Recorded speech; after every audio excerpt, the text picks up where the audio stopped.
It is true that not for the first time when we come here, there ends up being issues around security and press access. And part of the reason is because we insist on a certain approach to our press pool, for example, that other countries may not insist on. We think it's important that the press have access to the work that we're doing, that they have the ability to answer questions. And we don't leave our values and ideals behind when we take these trips. It can cause some friction. It's not the first time it's happened. It doesn't just happen in China. It happens in other countries where we travel. I think this time maybe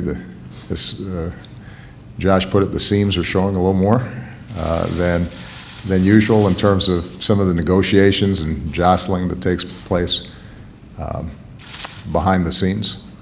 And in fairness, when delegations travel to the United States, sometimes there are issues about our security procedures and protocols that they're aggravated with, but don't always get reported on. But none of this detracts from the broader scope of the relationship.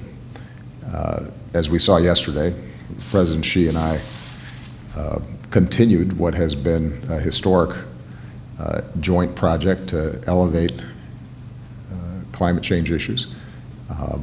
The bilateral discussions that we had yesterday were extremely productive and continue to point to big areas of cooperation.